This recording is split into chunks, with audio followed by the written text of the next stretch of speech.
Welcome to the Empathic Mastery Show. I'm your host, Jennifer Moore, and I'm so glad you're here. This is a place where we talk about what it means to be highly sensitive and empathic, how this impacts all aspects of our lives, and we explore tools, resources, and solutions so we can shift from absorbing all the thoughts, feelings, and energy of the world around us to being beacons for calm, love, and healing. Welcome to the 120th episode and Season 3 finale of the Empathic Mastery Show podcast. I can hardly believe we've made it to the end of our third season together. What a journey this has been. This episode is also kind of special because, for once, I'm not the one asking the questions. Today, I'm thrilled to share an interview with you where I actually had the honor of being in the hot seat. This conversation originally aired during the Leaders of the New Aeon Summit, which was hosted by the incredible Jessica Ruby Hernandez of the Wisdom Well. Entitled Confessions of a Reluctant Channel, this episode delves into my own path of embracing and, at times, resisting my identity as a channel for my guides, who are known as the Council of We. Ruby and I explore the layers of vulnerability, the fears, and the eventual acceptance that comes with stepping into such a daunting, profound, and often humbling role. I share the wisdom that the council offers, wisdom that helps me to stay balanced and on the even keel despite everything that's going on in the world right now. This was a deeply meaningful exchange, and I'm delighted to bring this conversation to you. So please sit back, relax, and join us as we embark on this revealing and heartfelt dialogue. And also, I really want to thank you for being part of this journey with me. I also really look forward to what the next season will bring and hope you'll stay tuned for that. Hello and welcome to Leaders of the New Aeon. I'm your host, Jessica Ruby Hernandez, and I am honored to present to you today Jennifer Elizabeth Moore. Welcome. Thank you so much. I'm so excited to talk to you today. Let me tell everybody about you. Please. Author of multi-award-winning book, Empathic Mastery, host of the Empathic Mastery Show podcast, and fairy godmother for empaths, Jennifer Elizabeth Moore is a healer, channel, and intuitive mentor for highly sensitive, empathic women. Intuitive from the get-go, Jennifer experienced her first prophetic dream at the age of 9. She's been navigating her extrasensory awareness ever since. Jen has over 3 decades of professional experience, a master's degree in psychology and religion, and the distinct honor of being an accredited master trainer for EFT International. So today, Jen is bringing Confessions of a Reluctant Channel, plus messages from the Council of We about what the new Aeon is calling us forward to do. I'm going to want to talk to you for 2 hours, just FYI. Yeah, I know. I'm like, how are we going to squeeze all of this in here today? Yeah. I don't know. Somehow it's going to happen. But I would love to start off, Confessions of a Reluctant Channel. I've heard a little bit about your upbringing and the challenges you faced coming out of the channeling closet, being raised in an atheist family. And I would love to hear a little more of your backstory and have the listeners understand your come from. Yeah, absolutely. So first, what I'll say is that I came out of the womb magical and sensitive and experiencing the world in a different way. And I absolutely knew that I was not your average bear. As soon as I started being around other children, I knew that I was different. I had this sense of the world being more than was being presented and that there was just magic everywhere. I was constantly looking for fairies in the garden and looking for mermaids in the ocean and looking for angels in the sky.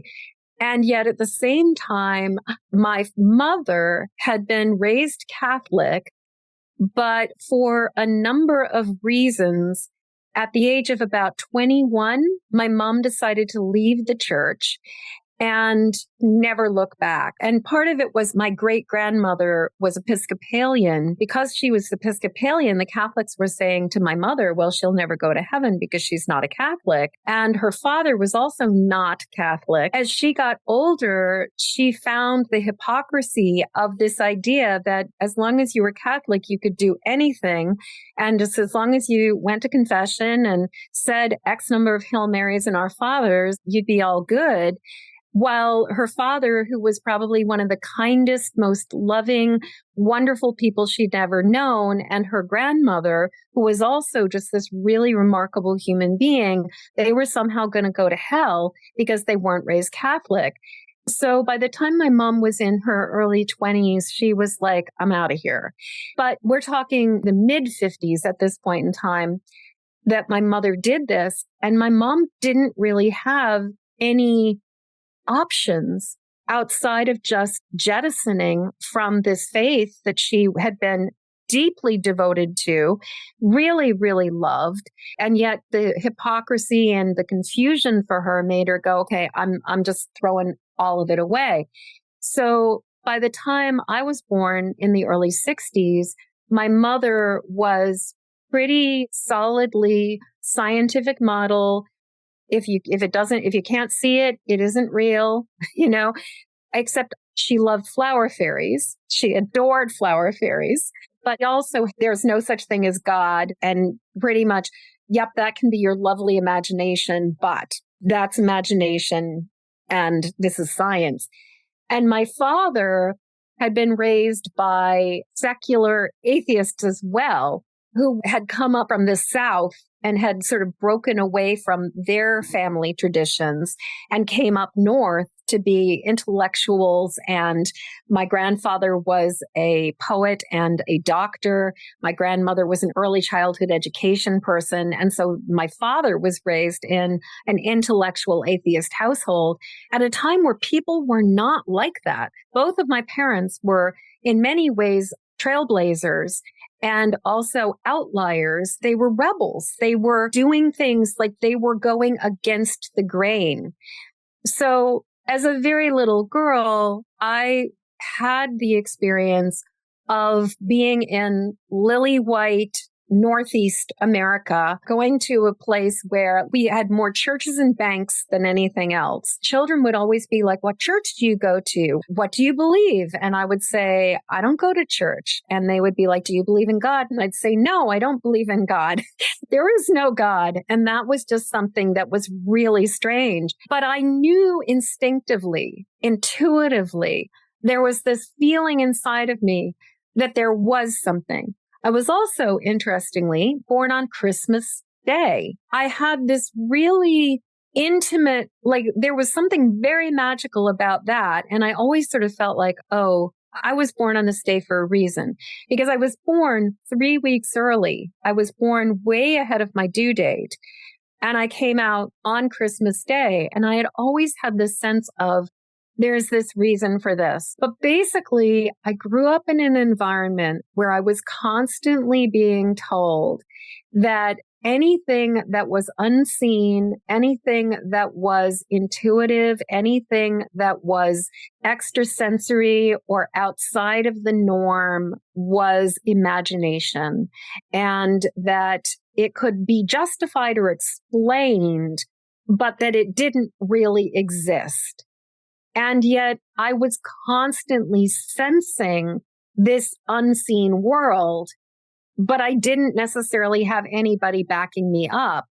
And I personally identify as an empath. A lot of the work that I do is about being highly sensitive and empathic. As you were mentioning, I wrote this award-winning book, Empathic Mastery, 5-Step System to Go from Emotional Hot Mess to Thriving Success. In my experience, and I imagine you've noticed this, empath is kind of the new black these days. It's a term that people throw around all over the place. And I've been really surprised, and I've been struck by how different people perceive what the definition of that is. So before I go any further, I'll just say that for me, an empath is a being, could be a human, could be an animal, a creature of some sort, who picks up the thoughts, the feelings, the energy, and the sensations that are coming from the world around them, And this is what makes us empaths, though, and processes the information as if it is our own. Whereas a psychic or an intuitive person can be picking up all that same information. But what happens for psychics and intuitives is that they know they're picking it up from outside of themselves. And so as a result, they have this capacity to kind of recognize what's theirs, what's not theirs. Empaths, conversely, tend to process the information as if it's their own. Now, having had a number of conversations, I actually have a theory about this, and that is that if as children, we are highly sensitive and empathic and picking information up, but we live in a culture or in a family system or a community that is constantly saying, that's not really happening. Pay no attention to the man behind the curtain. You're making shit up right now. You're too sensitive. You're overreacting. You're taking it too personally. When that message is continuously being given back to us, the only thing we can do is assume that we are feeling these feelings ourselves and that we are responsible for processing them. And so what I've noticed is in the interviews that I've done, I can count on one hand out of at this point, like hundreds, if not thousands of people that I've interviewed or talked to about being highly sensitive and empathic. And one of the consistent messages that they get as children is, you're too sensitive. You're overreacting. You're taking it too personally. You're making too big a deal out of it. You've got a wicked overactive imagination. Stop making this stuff up. And whereas in the interviews I've had and conversations I've had with people who identify as intuitive and psychic, generally they were validated as children for the information they were picking up, that they understood that the information was not coming from within. So my personal theory, and this is kind of anecdotal, but kind of looking around at it, is that one of the things that kind of distinguishes empaths from other kinds of people with extrasensory perception is that if nobody's owning it, we're much more likely to then try to process it as if it is our own. And so as a very little girl, I was already starting to process emotions and information as if it was my own. And so bottom line, all of this led to a lot of confusion because so much of the information that I was picking up was happening to me and could in some ways actually be verified, but I was not getting that support from my environment. What a challenging space to grow gifts in.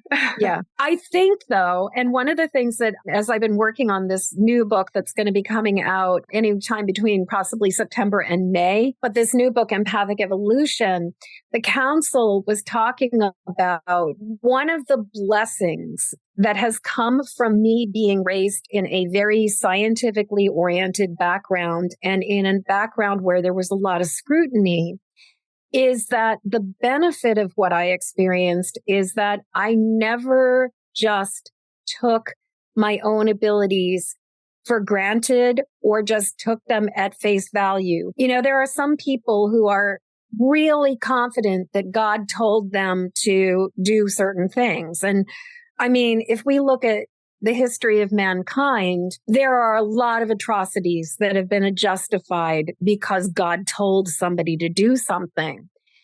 And I grew up in an environment where that was not accepted, that was not validated, that was not legitimate. And so anytime information came to me, I needed to back it up. I needed to look at it. I needed to take a beat and pause and question it. And as a result, I approach the information that I get with a level of caution, scrutiny, humility, willingness to be wrong that I think sometimes when people have been raised in an environment that is entirely faith-based, and especially in an environment where it's my way or the highway, what I think can happen is that there is not the room for doubt. And I think that for us to navigate the path that we are on and we are moving forward into in the future, doubt is actually an incredibly important thing, because anybody who is, I mean, I don't know about you, but I think that my human capacity to understand the numinous and to understand the magnitude of the mysteries of the universe is absolutely beyond my puny little human brain. Therefore, when I form conclusions, they are usually only partial. Like I only have access to part of the truth. And so I think that there is a level of understanding doubt, not in that toxic, depleting form, but more in the sense of healthy doubt, of knowing that maybe I only understand part of the equation right now. And maybe there's more to this picture than I fully understand right now. And I personally think that so much of what is going on in our world is that we have a crisis of surety going on this planet right now. A lot of people are pretty confident that they are right and that they know what happens. But in order for us to truly change, we need to be malleable, not just the person that we want to change. We need to be as willing to change as anybody that we have a conversation with. And that requires a level of doubt. That's definitely a new way. I've never looked at this before because I have traditionally not enjoyed doubt. So thank you for giving us that, the value of doubt. And Yeah. I definitely agree the value of being malleable, not just wanting, oh, they need to change over there. But it's like, no, where do I need to change? Yeah. What part of the picture am I missing? Because how can we have the full truth with our tiny little human brains? So I love how you couple the questioning, but also the being open to a mystery. Yeah. Yeah. You've probably heard the description of like the way that people come to the elephant. You know, if you've ever heard that analogy of, one person talks about the elephant and they're standing by the head and right by the trunk. And so they describe the elephant as like this really long trunk. And then there's another person who's standing sort of like by its hind quarters and they're talking about the thick flank and the little whippy tail. And then there's another person who's standing right in the middle of the elephant and all they can see and experience is the wrinkly, leathery skin. And then there's another person who's staring right into the eye of the elephant and they're having this remarkable experience looking in the eye of the elephant.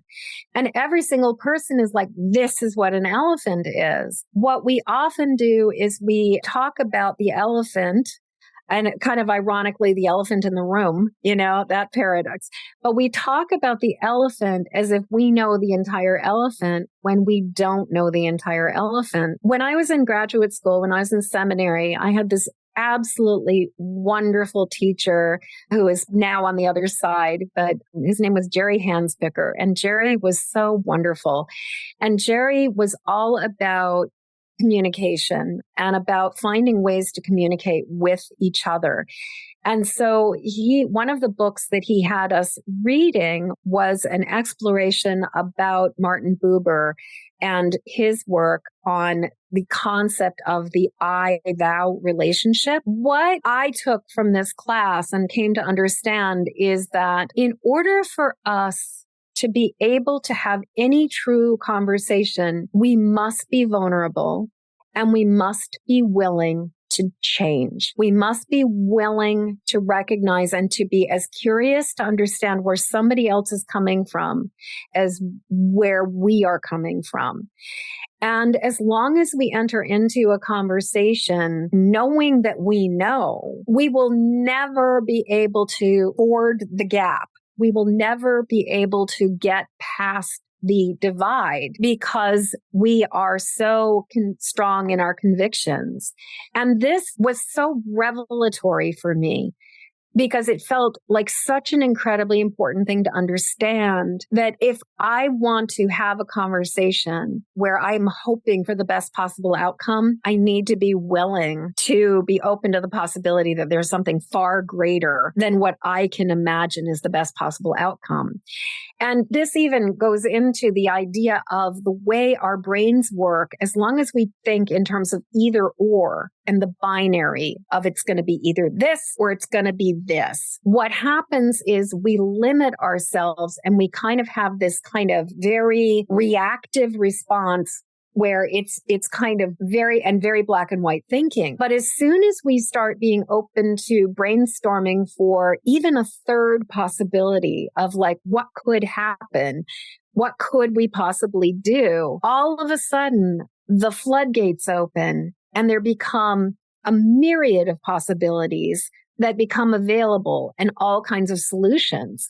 Right now, it seems like there's so much polarization going on and so much fear mongering going on both sides of the spectrum. But what happens is as long as we're in this binary of I'm right, you're wrong, and this constant sense of one solution or the other solution, we don't have the ability to be open to the possibility of all of the other options that are available for us. You know, one of the things that the council, my guides, I channel a collective consciousness of the divine that goes by the term the council or the name, the council of we with me. For years, they just called themselves we. Like that's just how they referred to themselves with me. And I finally, a couple of years ago, was like, do you have a more formal name? And they were like, well, if you really want a name, you can call us the Council of We. Like, I was like, okay, thank you. Because they just are like, we are what we are. One of the things that the council is very often has been saying is there is so much fear mongering going on in the world right now. And there is so much illusion-based fear. The idea that all there is this life, that all there is the physical form, that there's only so many pieces of pie to go around and, you know, and everything is a competition, eat or be eaten. And there's a lot of people who get pulled back into that belief system. And the fear mongering keeps us in that sense of finiteness, keeps us in our sense of ego, keeps us in our sense of we have to hoard, we have to protect, we have to be tribal, that this is the only way. And also a lot of making wrong, a lot of judgment, a lot of looking at the world and seeing it as like, I know I'm right, you're wrong. And as opposed to, there are a lot of different ways to understand what's actually going on here. A lot of times I think people have this idea of, I know what the answer is, when the answer is often a lot more nuanced and a lot more confusing than we necessarily want it to be. And so the council has really been talking about one of the things that we really need to do at this point in time is protect ourselves from fear. And protect ourselves from getting intoxicated by the powers that profit off of us being terrified and believing and reverting to or staying within our ego. Truth. Yes. Yeah. Thank you. Yes, profound there. Knocked me out of my thinking mind for a second. Well, so let me, and one of the other things that they say, and that I really feel, and I really believe that this is one thing we need to come to is when in doubt, grieve. As human beings, we have this incredible resistance to grief. It seems like it's one of the things that we often have one of the hardest times dealing with. And yet the way through this is not necessarily through chronic rage. Acute outrage, very understandable. Chronic outrage is debilitating and exhausting and depleting. But I also really believe that chronic outrage is often a replacement to our grief. As a species, we have thousands of years of trauma the can has been kicked down the road for thousands and thousands of years. Every single one of us is carrying legacies of ancestral trauma, legacies of misogyny and sexual assault and domestic violence and abuse that we cannot even conceive of in our ancestral lines, in our matrilineal lines, running, if you're female, running in both of your X chromosomes. If you're male, running in your one X chromosome. But we carry this in our DNA, and it has been going on for thousands and thousands of years. And what the council just keeps saying is we must be willing to grieve. We must be willing to sit with the magnitude of what we as a species have done in many ways, in our departure from our divine selves. One of the things that I've noticed is that many people, especially since the pandemic, many are awakening to their sensitivities. Many people are noticing or experiencing and identifying more as empaths. Even many people are identifying as like being neurospicy, as being neurodivergent, as having ADHD. All of this is about the fact that we're perceiving the world beyond what we had been perceiving it as. Certainly, I'm not trying to simplify a diagnosis of ASD or ADHD or nonverbal learning disability into just, simply that, you have a larger perspective of the world. But I do think that one of the aspects of all of this neurodivergence is that you perceive the world, or one perceives the world in a way that transcends the ordinary. And that is happening for so many people right now. So many of us are awakening to this awareness. And what the council is saying is we are in an evolution of coming to understand ourselves as cells in the body of this earth. Instead of perceiving ourselves as individuals, which we've been very, very wrapped up in for a couple thousand years, where it was like the sense of self was separate from other. We are all of this empathic sensitivity, all of this extrasensory awareness is bringing us back to the truth, which is that we are cells in the body of this earth. And we are part of something substantially greater and substantially older and substantially vaster than we as an individual identity, as an individual body, as an individual ego can conceive of, but also is going to last in. Like we are part of something so much greater. Surrendering to that, but also understanding the magnitude of time in which we exist, the vastness of time in which we exist, in some ways allows it to be possible to be okay in this blip, in this split second of what we're experiencing right now. I'm just imagining that, and wow, beautiful. And I want to ask, so I have a couple questions. I'm getting stuck in the profundity of what the council is sharing. And I do have specific questions for them. Yeah. For them.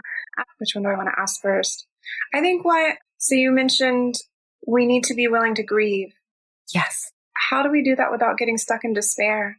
So first off, I'll share, when I was in seminary, I was actively involved in despair and empowerment work that Joanna Macy, who is this remarkable person who wrote a book, Despair and Empowerment in the Nuclear Age. I think that's the name of the book. Don't quote me. But Joanna Macy is this remarkable person. And there was another person named John C. And they were doing these workshops and these things where what they were basically saying is you absolutely must feel the despair. As long as we avoid the despair, as long as we try to escape it, as long as we turn back to our cell phones and our Netflix and our, like chips and booze and weed and sex and shopping and et cetera, and kind of keep on trying to kick the can down the road and push away the despair, what happens is, one, the despair does feel like a bottomless pit. It does feel like, it does feel like something that we're just going to go down that hole and we're never going to come out of it. But in order for us to change the world, we have to feel it. Because we have to feel it. We have to feel the grief. We have to feel the despair. We must feel the impact of our choices as a collective. What I will say from my personal experience, and they will say, and what they say is, it is not the despair that is the bottomless pit. It is your resistance to the despair that is the bottomless pit. It's the avoidance of the discomfort. Our ability and willingness to hold space for our discomfort and for other people's discomfort allows us to navigate through it. In my experience, what I find again and again is what we resist persists. What we accept has this way of burning off like fog. And as empaths, interestingly, what I've noticed is that empaths who have not learned to sit with their own discomfort, with their own sorrow, with their own despair, with their own grief, with their own fear, with their own anger, what happens is when somebody else is feeling any of those things, then what we do is we want to fix it. We want to rescue them. We want to go in and make things better. What that does is that it gets us into this place where, because we're so uncomfortable being around discomfort, we cannot allow another person to go through their journey. But in the same way that we were talking before about the need or the necessity to not have this idea of, I know what's right for you. We must be willing to trust that another human being has the capacity to navigate through things. So I believe, and what the council is really continuously says to me, is that our job is not to rescue or fix. Our job is not to have the reframe and the magical solution for somebody else. Our job is to hold space with trust that somebody can sit with the magnitude of themselves and find themselves inside of that. And that we can sit with the magnitude of ourselves and find the magnitude within that. And so that willingness to be willing to sit with the discomfort, and that may start with recognizing that we're just starting to dissociate or check out. That may be like something, a sadness or a trigger, something just came up for me and now I'm craving corn chips. Noticing those moments where it's like we get activated into the despair or the discomfort, and then noticing what are our coping mechanisms. At first, it may be that we get activated, which is an alternative to the word triggered that I kind of like better. We get triggered or activated. And then the next thing we know, it's like the next day we're like, oh my God, I totally should not have eaten that entire bag of M&Ms. We learn the journey by discovering ourselves. And what I would say is that the counterbalance to the willingness to sit with our discomfort is mercy, and is treating ourselves with incredible loving kindness, and also being kind to ourselves when we can only handle so much. If you've worked with medications or supplements, especially if you've ever been doing any kind of healing from something like chronic Lyme, which, chronic Lyme here, you understand or you'll learn how important it is to titrate and how important it is to start very low and slow and build your way up to healing therapeutic doses for things, whether it's working with something, a supplement or a plant or even a pharmaceutical, or working with like frequency medicine, or, using things like TENS machines or rifing machines or any of the other kinds of really cool coil devices that exist these days. The way that we work with the healing process is we go low and slow and we build it up a little teeny tiny bit at a time. So I guess what I would say is, how do we not fall into agonizing despair? Is part of it is that we dial it up very slowly.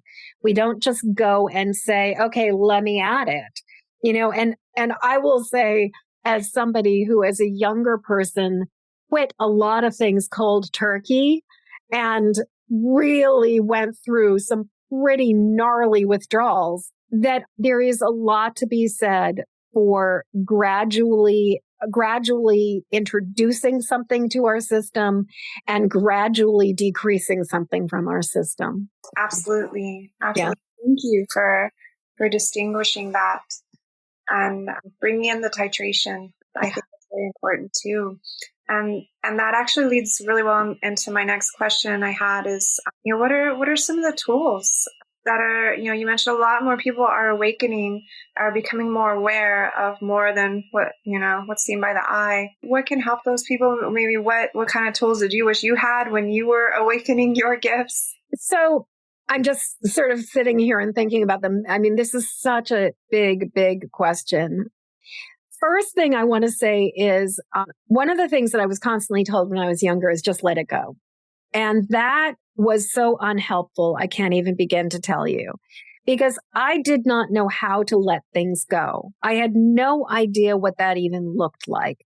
What I learned over time was that in many ways, I actually had to be willing to take a leap of faith and actually ask for intervention and ask for things to be taken from me as opposed to my just letting it go. Because again, I did not necessarily know how to let things go.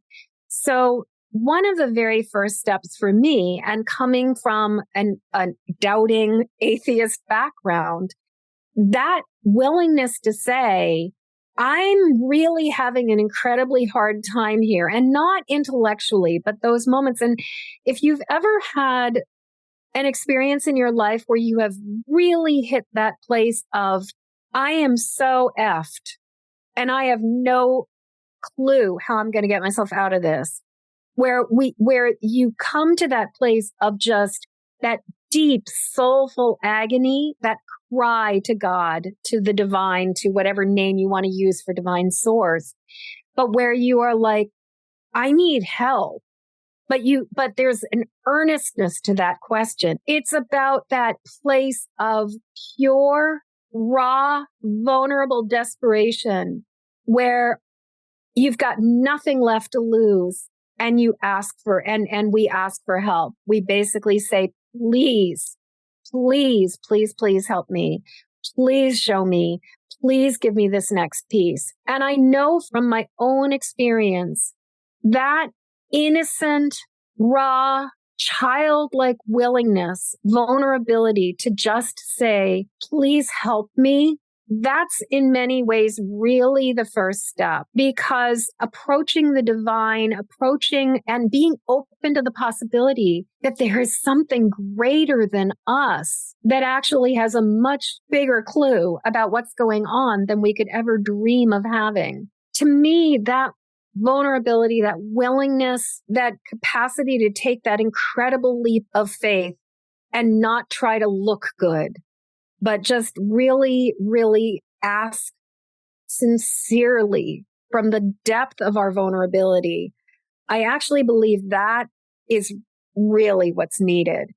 And I mean, I can talk about, the using EFT or somatic exercises to regulate our nervous systems. I mean, as an EFT master trainer, I'm clearly a very big proponent. It is a tool that has been completely life-changing for me.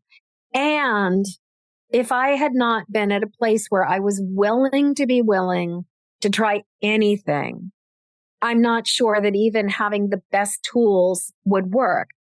And that actually leads me to many years ago, they explained to me that the way through was to pray for the willingness to be willing. A lot of times people talk about, especially when somebody's first coming into like recovery, the world of recovery, they might talk about praying for willingness. But what I found whenever I personally would try to pray for willingness was that there would be these like steel doors that would just like shut on my brain.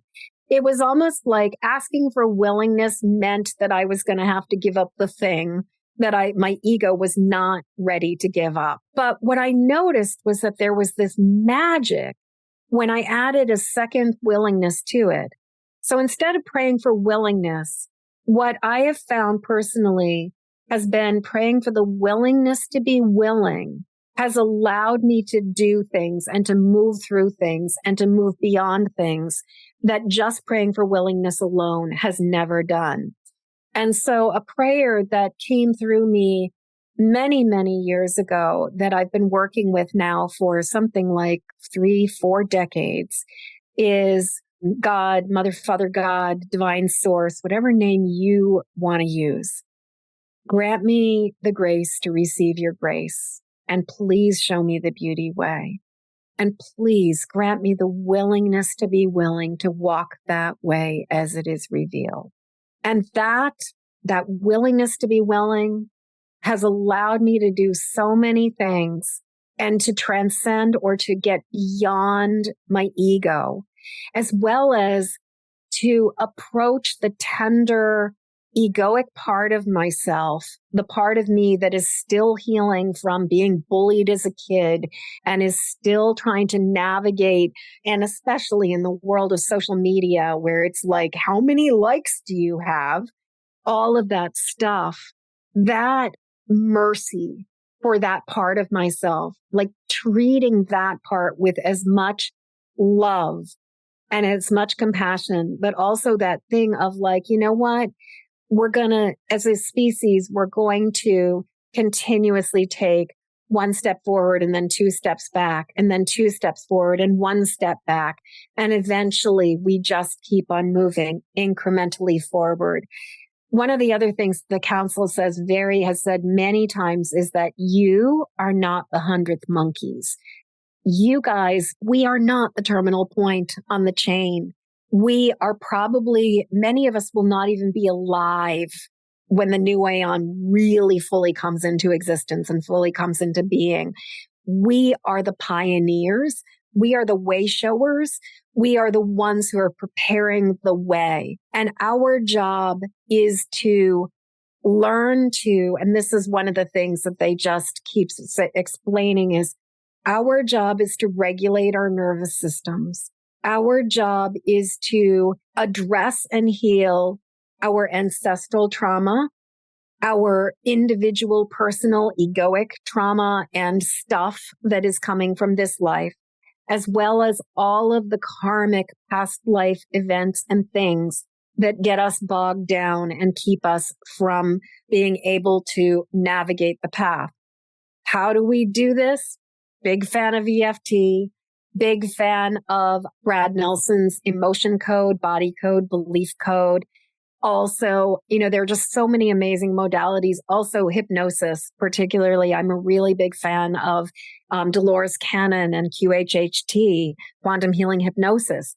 Being able, and I will say from my own personal experience, and the council concurs, being able to remember other lives, but especially being able to remember other lives and going through the death and realizing that you survived it, allows us to understand our immortality and the timelessness of our existence, and then allows us to trust that even if this physical body and this ego is very temporary, it does not mean that our immortal soul is temporary. And relaxing into the longevity of it, we have eons to work this stuff out.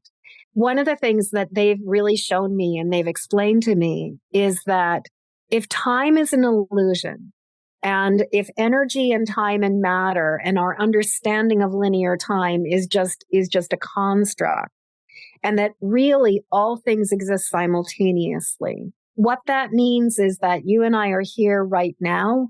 We are here in perpetuity. We are here in eternity. Therefore, we can trust in that eternity. I am. You are. We are. It continues. I think we get so caught up as human beings in this urgency, in this sense that we have to have it all figured out right now. And what ironically that does is it inhibits us or prohibits us from actually taking the tiny baby steps that we're here to take, because we get so caught up in like, oh my God, I'm not going to be able to do all of it. It's like, no, you're not going to be able to do all of it. But what you can do is find the thing that is in front of you, love the thing that is in front of you, love the broken heart within you, grieve for the losses that have been going on for 10,000 years, and trust when your body gets old enough to lay down and slip this mortal coil, that it will continue. One of the other things that the council gave me at the very beginning of the pandemic, shortly before my dad died, they shared a prayer with me, and it was, "It is from the Sacred Heart that I was born. It is in the Sacred Heart that I do dwell now. And it is to the Sacred Heart that I shall return when I slip this mortal coil." Knowing my place has allowed me to relax, because I know I am something so much vaster. I am something so much bigger than this puny little 5'3/4" tall, 61-year-old woman named Jennifer. I am a cell in the body of this earth, and the earth is a cell in the body of this solar system. And this solar system is a cell in the body of this galaxy. And this galaxy is a cell in the body of this universe. And the universe is a cell in the body of the multiverse. And understanding how little I am brings me profound comfort, because it allows me to relax about what I'm capable of doing. I will share one additional piece that they've been telling me. One of the first messages they gave me back when I first started being like, what should I do? What do I do? What do I do? And they would give me a very, very simple answer. And so they're just like, you just need to make one phone call. You just need to do this one next thing. Sometimes the answer is do your dishes. Sometimes the answer is do your laundry. Sometimes the answer is call your mother. Sometimes the answer is call your congressman. Sometimes the answer is check in on that friend who's having a really hard time. But the answers are usually pretty simple and usually a single step. When I first started asking them, what should I do? They would give me an answer. And then, of course, because my brain was very prone to perseverating, I would be like, but, what else? What else? And they would say, and this is what they've been saying to me for 30 years now, do what is before you and the rest will be revealed. And so what the council, what we want to say to you humans is that all will be well. And this is a process that is going to take time. Relax into it. Trust in the journey and know that you are part of a fire brigade that is passing buckets down the line.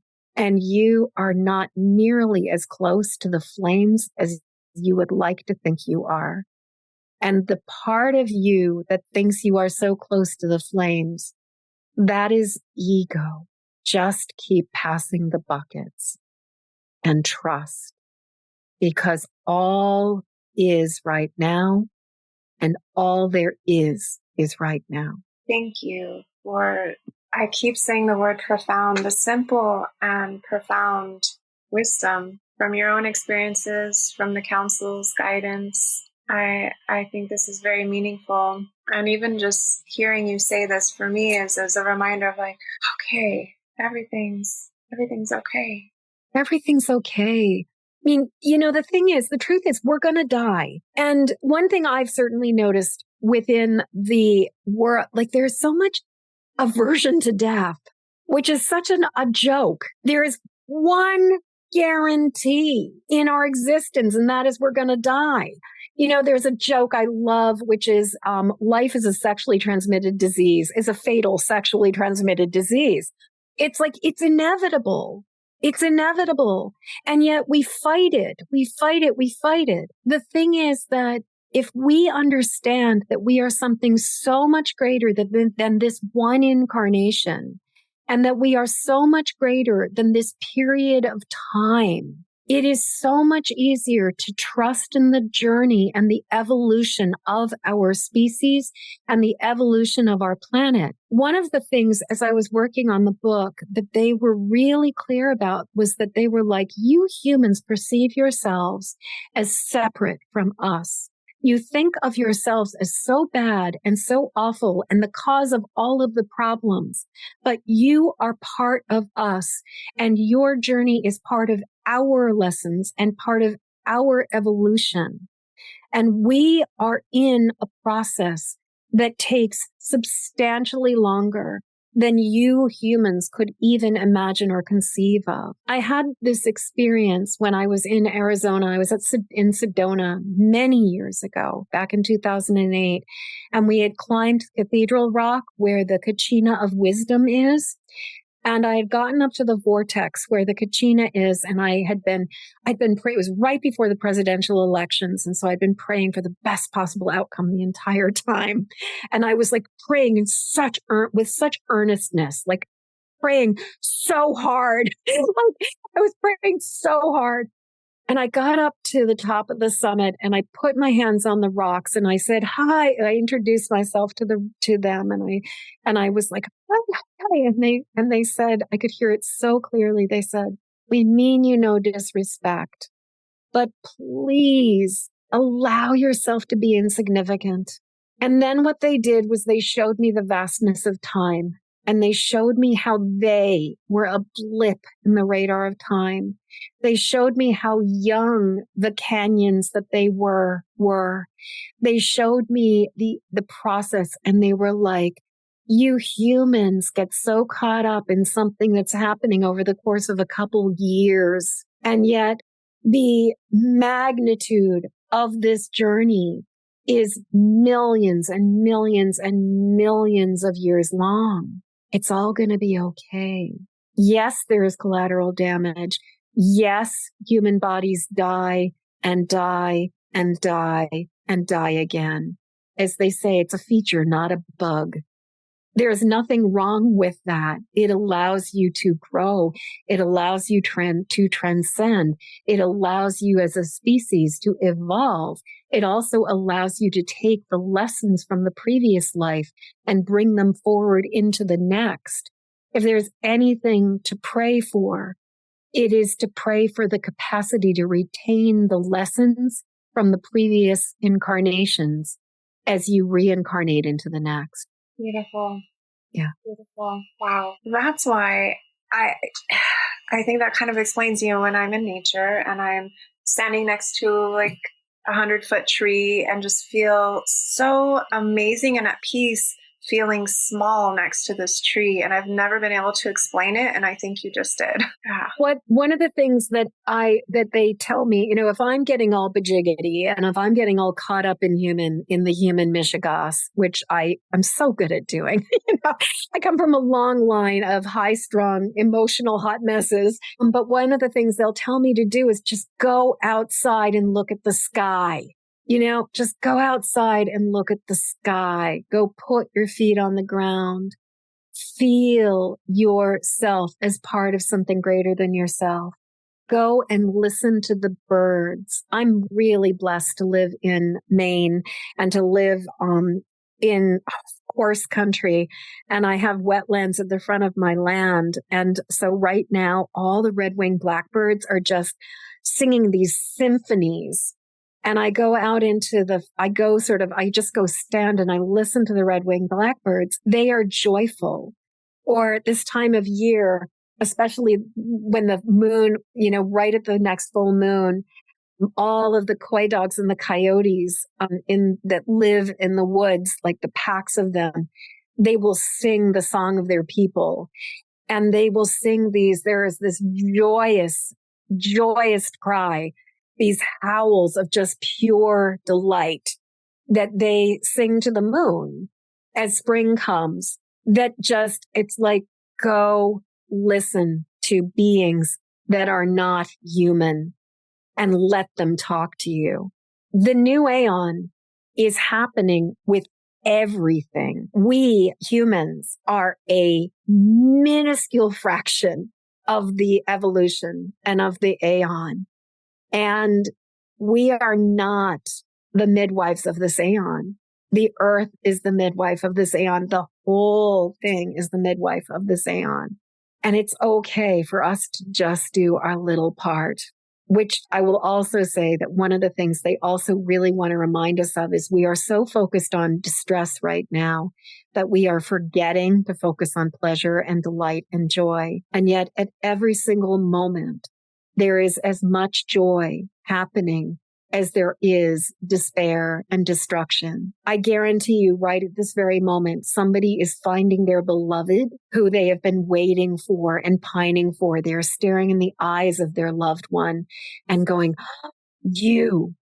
I've been waiting for you. Somebody is having sex with their beloved for the very first time and experiencing that ecstatic union. Somebody is holding a baby up to their face and looking in the eyes of their brand new baby for the first time and feeling that exquisite joy. Somebody is performing on a stage in front of crowds of thousands and thousands and thousands of people who are all in sync. All of their heartbeats are beating in sync with each other. Everybody is in a state of awe. And that person at the front of the stage is channeling all of that ecstasy and feeling it. All of that is going on. And if you are, I'm sure your audience and you are very familiar with law of attraction. What we focus on is what we create. If we want to create a different world, we need to focus on our joy. We need to focus on our pleasure. We need to focus on our delight. We need to focus on love and kindness and mercy and exquisite possibility and really tune into the gratitude, the love, the kindness, because that is what we will amplify by recognizing that it is as abundant, if not more so, than the despair that so many of us have been getting pulled back into and pulled back into and pulled back into. So much juicy wisdom coming here. Thank you. Thank you. You are so welcome. Yeah, they could talk for hours. I could talk for hours. There's just so much. I love it. So one of the things that they've been really talking about is the paradox of us as human beings is that we are cells in the body of the earth and we are a part of a substantially greater body than we understand ourselves to be. And yet simultaneously, we are also have a membrane of separation that allows us to be a cell that is individual within this body. Often when we are, especially with the fear that we've been experiencing, as we're awakening to the empathic sensitivity, as we are evolving into more empathic beings on this planet and more able to feel not just other human beings, but animals and plants and the earth and picking up on all of these things. One of the things that often happens is many of us extend our feelers and extend our like little tendrils outside beyond our own membrane and our own little light body. And what happens then is that when we send our feelers out all around, we do it often because I believe we as a species are dealing with CPTSD. We're talking about complex post-traumatic stress disorder that's been going on for 10,000 years. No one is exempt from this. Every single being whether it is, even if you had the most perfect childhood possible, I guarantee you there's trauma in your line. And so as a result, we have been conditioned to be hypervigilant as a species. And what we do as a species who's hypervigilant is that we extend our tendrils and we send our feelers out and we sort of ping things psychically, intuitively, empathically to try to find out what's going on outside of ourselves because we're scared. The problem with this is that by extending our feelers out into the world, we then create these feedback loops where we are like, we've got these like tractor beams of connection to all of the energy that's going on in the world. And then we start experiencing it as if it's our own. So I'll give you an example. When the war in Ukraine broke out, I had this experience, and it's kind of almost embarrassing. But I had this experience where I was so immersed and so caught up in the agony of that event and feeling the agony of the event because my feelers had gone beyond me. I was not self-contained.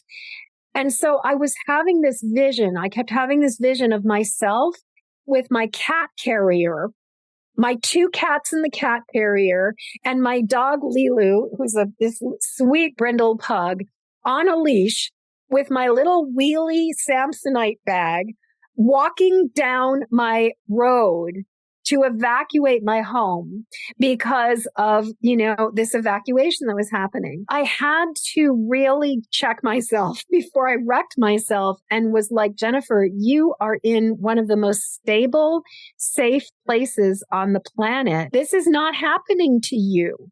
You are seeing this happening to other people, but you are projecting your experience or their experience. You're owning it as if it's your own. Not only are you not experiencing it, but it's kind of hubris on your part to feel it as if you're going through this tragedy when you are not. And so what the counsel was like, you need to double down on your gratitude, girl. You need to really be grateful for the fact that you are not going through this. And then they're like, and then honey child, you need to pull your strands back in, because as long as we are pinging things and have our feelers all extended out to try to understand what's going on in the world and not trusting that we can be contained within our ball of light and get all the information that we need on a need to know basis, we will be basically in this incredibly depleting and devastating feedback loop where we're just getting way too much information. And then it just burns us out. And so one of the things that is really important is to curate, is to recognize, do we have the spoons to learn about something at this moment, or do we need to get a night of sleep? Like, for example, I have a horrible habit at times. If I'm already tired and overly cranky, I'm much more likely to click on clickbait than I am if I'm not. Then I go down a rabbit hole and I start to lose my resilience. It is so incredibly important for us to understand how we are interconnected, but also for us to call ourselves back to ourselves. And some of this is also about trusting in that if we are whole and complete and sovereign unto ourselves, that we have what we need, that we have the answers that we need, that we will get the information that we need when we need it. So retrieving ourselves, and the image they have is like, we'll send these fibers, these tendrils, these tentacles out all around us, these feelers. And what they show me is we need to reel them back in. Imagine almost like you're cranking everything back. You're detaching from whatever you're connected to. It might be your sister, your mother, your BFF that you're really worried about, and you've got a cord connected to them. Find where you are connected to them and detach. Do not cut. Never sever cords. never cut the cords, detach the cords, and then reel them back in. Wonderful advice. Thank you. Thank you for that. Thank you to the council. So yes, I am so happy this is recorded so that I myself and those listening can go back to this and listen, because so much wisdom was shared and so much support, not just for empaths, but for all of us living in this crazy time we're living in. So I thank you for that. And if somebody wants to work with you or find your podcast, how can people find with you and get to know you more and maybe work with you? Awesome. So it's pretty simple. Empathicmastery.com is where you can get all the information, where you can find me, where you can find the links to everything else. And empathicmasteryshow.com is where you can get access to the podcast and you can listen to amazing, amazing interviews with other highly sensitive empathic people, psychics, intuitives, light workers, people doing incredible work, and just really raw, real, honest conversations that are just so breathtaking. So Empathic Mastery Show for all of that. And empathicmasterybook.com is where you'll be able to find not just my book, Empathic Mastery, but all of my other books. Empathic Evolution will be coming out within the next year. I will tell you that so much of what you and I talked about, this is the very first time that this content, this information has been shared. A lot of what we've been talking about is what they are talking about in the book. I'm so excited about this book. The book, it will exist both as a paperback or, hard copy Kindle e-reader, but also as an audiobook. Also, there's going to be an album of guided meditations and exercises that go with the book with meditation music that goes with it. And also on top of that, one of the most exciting things that I've been working on is an oracle deck that complements the book. And the cards that are coming through are so beautiful. It's a collaborative, co-creative process between me and digital creation, and me and the computers are just like back and forth and back and forth and back and forth. And the cards are like chef's kiss. I'm so excited about them. Empathic Mastery Book is where you'll be able to find all that. And one last thing, I have a free Facebook group where I do masterclasses every single full moon. And it's not just like a pink spoon. I really go in and share information with you and do exercises and really we workshop it together. That is empathicmastery.com/masterclass. Okay. So I think I've said everything, and I know we could go on and on, but I also want to honor and respect your time. Yes. No, I appreciate that. And I am so excited for what's coming out. I can't wait to read that book, hear the meditations, the oracle deck. I love oracle decks. I do too. This will be my fourth deck. And I've got a couple others that are kind of in the works simultaneously. But my first deck was a tarot deck called the Healing Tarot that I did back in the 90s. And then I've got another affirmation deck called the Empathic Mastery Oracle. And then I've got another really sweet little deck called the Sacred Empath deck. So I've created a number of decks over the years because, creativity, it's definitely one of the ways. Fun. So yes, visit her website, find access to all of this. Thank you so much for your generosity of time.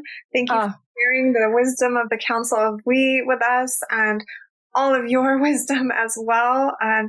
But thank you, Jennifer, so much. It's been such a pleasure. And I look forward to talking to you again soon in the future. Me too, Jessica. Thank you so much for having me. This was beyond what I was imagining. It's been such a delight. So thank you for the privilege and the opportunity and to let the council speak their truth.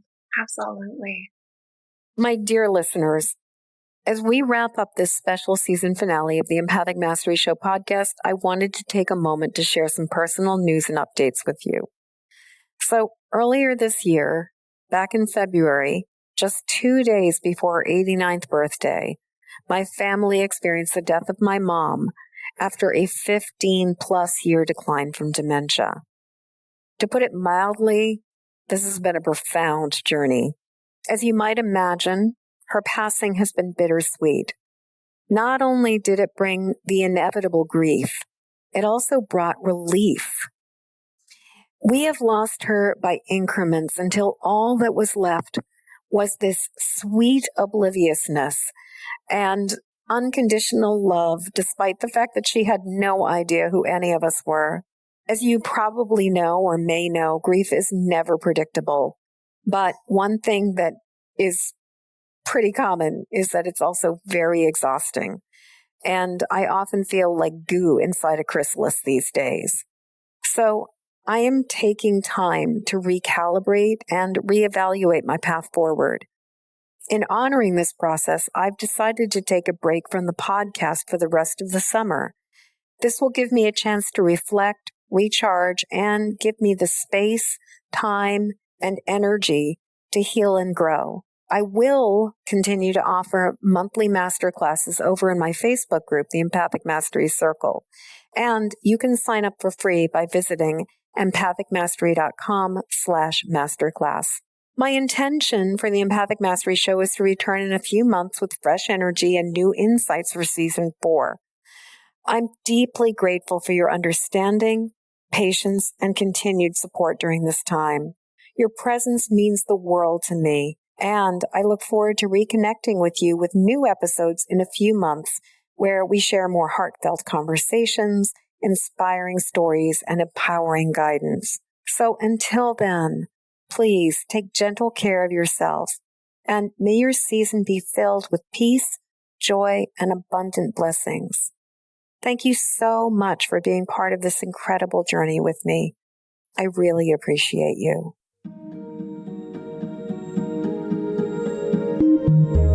As we come to the end of this episode, I'd love to hear what you're taking from this show.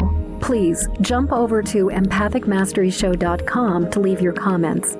In the show notes, you'll find a link to grab your copy of my Empathic Safety Guide, 3 Basics for Finding Calm in the Eye of the Storm. And while you're there, please subscribe and follow this show.